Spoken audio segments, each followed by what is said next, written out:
नमस्कार बच्चों। आज हम अभिज्ञान शाकुंतलम के पंचम अंक के 16 श्लोक से पढ़ेंगे। त्वम् अहर्तां प्राग्रसरः स्मृतो असि नः शकुन्तला मूर्तिमती च सत्क्रिया समानयं तत्तुल्यगुणं वधूवरं चिरस्य वाच्यं न गतः प्रजापतिः। त्वं न अर्हतां, त्वम आप या तुम ने हमारे लिए अहर्ताम प्राग्रसर आदरणीयों में अग्रगण्य हो, स्मृतयासी माने गए हो। हे राजन, आप हमारे लिए आदरणीय माने गए हो। मतलब आदरणीय जितने सम्मानजन्य लोग होते हैं उनमें सब में आप आगे हो, अग्रगण्य हो। शकुंतला चा मूर्तिमती सत्क्रिया, और यह शकुंतला मूर्ति रूप में धारण किए हुए सत्क्रिया अर्थात पूजा रूपा है। यह शकुंतला मूर्त रूप धारण किए हुए सत्क्रिया अर्थात पूजा रूप है। तुल्य गुणम वधूवरम समानयन प्रजापति चिरस्य वाच्यम न गतः। तुल्य गुणम बराबर गुण वाले वधूवरम वर और वधू के समानयम समागम के लिए प्रजापति ही विधाता ने परमात्मा ने चिरस्य बहुत देर से वाच्यम न गता है निंदा को प्राप्त नहीं हुए हैं। मतलब बराबर गुण वाले वर और वधू के मिलन के लिए ईश्वर भी बहुत देर से ही निंदा को प्राप्त नहीं हुए हैं। मतलब उन्होंने कभी इनकी प्रशंसा ही की है, निंदा नहीं की है। कहने का तात्पर्य है कि राजा भी अब आदर योग्य है और शकुंतला भी। अतः वर और वधू दोनों में समान गुण है। विधाता ने परमात्मा ने इस प्रकार के युगल या जोड़े को बहुत कम बनाया है। यदि इस प्रकार के वर वधू अपने आप बन जाते हैं तो विधाता ने भी इनकी प्रशंसा ही की है, आदर सत्कार ही किया है। अतः अब गर्भवती शकुंतला को साथ साथ धर्माचरण के लिए भी ग्रहण करो।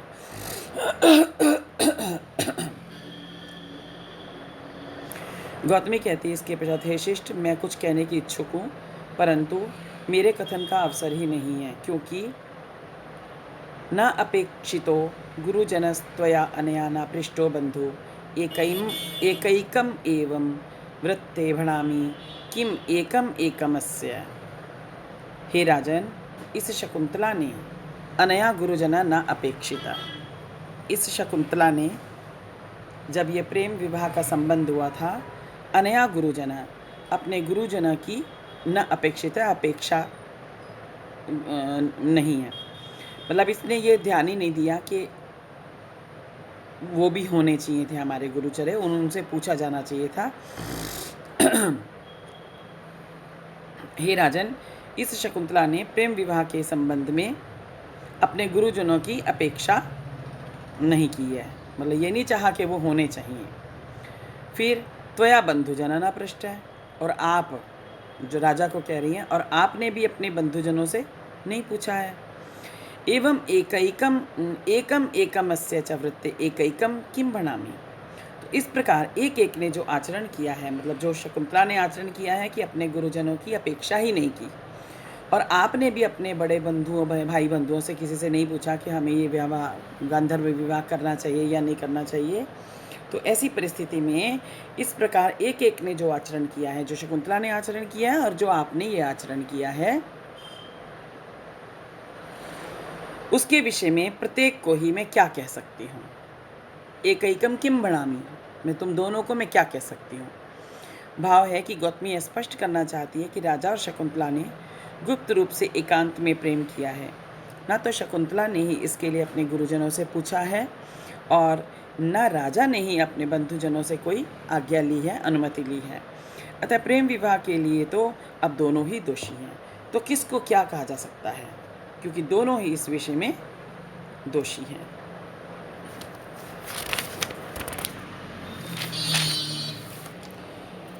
इसके पश्चात शकुंतला अपने मन में ही कहती है कि न जाने आर्यपुत्र पतिदेव अब क्या कहेंगे। राजा शंका के साथ व्याकुल होकर सुनकर कहते हैं, अरे ये क्या कह रहे हो। शकुंतला अपने मन में कहती है, ओह इनके अपमान भरे वचन अग्नि के समान हैं। शारंग कहता है, ये क्या आप ही संसार मार्ग के विशेष ज्ञाता हो। सतीमती ज्ञाति कुलैक संश्रयाम जनो अन्यथाम भर्तुमतिम विशंकते अतः समीपे परिणेतुरिष्यते प्रिया अप्रिया वा प्रमदा स्वबंधु भी।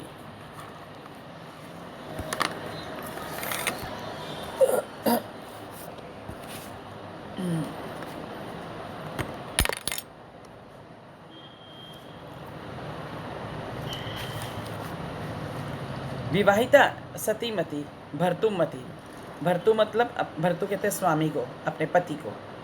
अपने भर्तुमती अर्थात विवाहिता स्त्री ज्ञाति कुलैक संश्रयाम सतीम अपि जनः अन्यथा विशंकते, अपने ज्ञाति अपने जान पहचान वाले अपने पिता के कुल में अगर सती वह स्त्री अगर निरंतर आश्रय लेती है अर्थात लगातार संश्रया लगातार अपने पिता के घर में रहती है तो सतीम अपि जनः अन्यथा विशंकते, तो पतिव्रता होने पर भी जो लोग होते हैं वो अन्यथा विशंकते अनुचित शंकाएं किया करते हैं। ये होता ही है कि आपने भी कभी ये नोट किया होगा कि अगर विवाहिता स्त्री अपने पति के घर छोड़कर थोड़े दिन ज़्यादा के लिए अपने पिता के घर में रहने आ जाती है तो आस पड़ोस वाले ही पूछने लग जाते हैं कि इसने अपने घर कब जाना है। तो इसलिए वो ये कह रहे हैं कि विवाहिता स्त्री यदि पिता के कुल में भर्तुमती विवाहिता ज्ञाति कुलैक अपने पिता के घर में संश्रयाम निरंतर आश्रय लेती रहती है तो सतीम अपि पतिव्रता होते हुए भी जना जो लोग हैं वह अन्यथा विशंकते अन्य अनुचित शंकाएं किया करते हैं।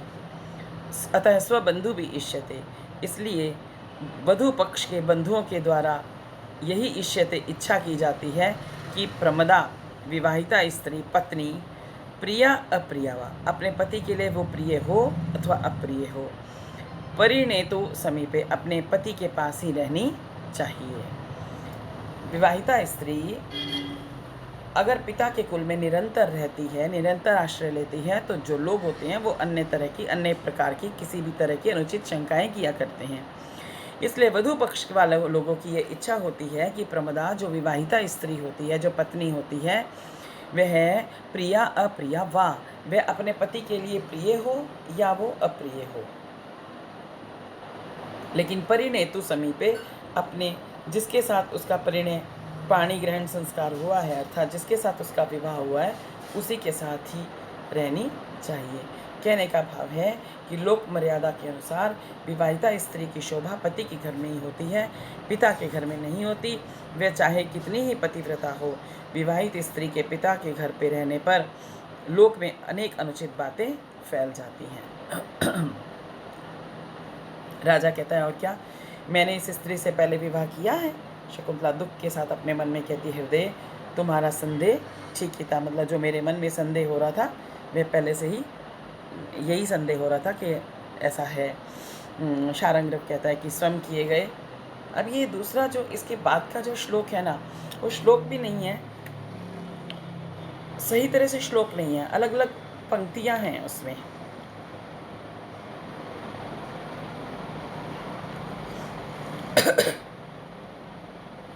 तो राजा कहता है ये असंभव कल्पना की बात क्यों,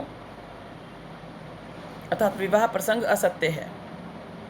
शारंग्रव कहता है, मतलब एक लाइन तो ये है कि राजा कह रहा है ये असंभव कल्पना की बात क्यों, अर्थात विवाह प्रसंग असत्य है। फिर शारंग्रव कहता है कि मूर्छन्नते अपि विकारा प्राणे प्रायेण ऐश्वर्य मत्तेषु, ऐश्वर्य के कारण मतवाले पुरुषों में प्राय ये विकार बढ़ जाया करते हैं। राजा कहता है मुझ पर विशेष आक्षेप किया गया है। गौतमी कहती है शकुंतला से, हे पुत्री क्षण भर के लिए जरा लज्जा छोड़ दो, मतलब जो तुमने घूंघट किया हुआ है उसको छोड़ दो और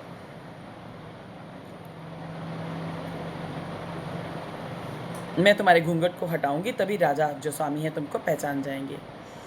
कथन के अनुसार ही करती है, जैसा कहती वैसे ही करती है। राजा शकुंतला को ध्यान से देखते हुए आश्चर्यपूर्वक अपने मन में कहते हैं, इदम उपनतम एवं रूपम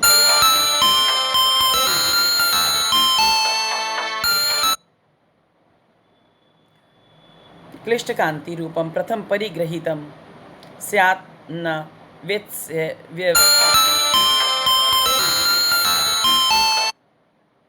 भ्रमर इव विभाते कुंदमन्तस्तुषारं न च खलु परिभोक्तुं नैव शक्नोमि हातुम्। एवं उपनतम इदम, इस प्रकार आज प्राप्त हुए वे, उपनतम प्राप्त हुए वे इस शकुंतला के समुज्वल अक्लिष्ट कांतिम रूपम, इसके समुज्वल सौंदर्य को प्रथम परिग्रहितुम, पहले पत्नी के रूप में स्वीकार किया है, न वा या नहीं स्वीकार किया है, इति वा इति अव्यवस्यन, इस विषय में निश्चय न करते हुए मैं इसको इति अव्यवस्यन, इसको भोगने में समर्थ हूँ, न छोड़ सकता हूँ। ना ही मैं इसको ग्रहण कर सकता हूँ और ना ही मैं इसको छोड़ने में समर्थ, न खलु परिभोक्तुम, ना मैं इसको उपभोग कर सकता हूँ और ना ही न एवं हातुम शक्नोमि, ना इसको छोड़ सकता हूँ। जिस प्रकार से भ्रमर इव विभाते, विभाते मतलब प्रातः काल में जो भ्रमर है, भंवरा है, तुषार अर्थात ओस के बूंदों से भरे हुए कुंद पुष्प को ना उपभोग कर सकता है और ना छोड़ सकता है।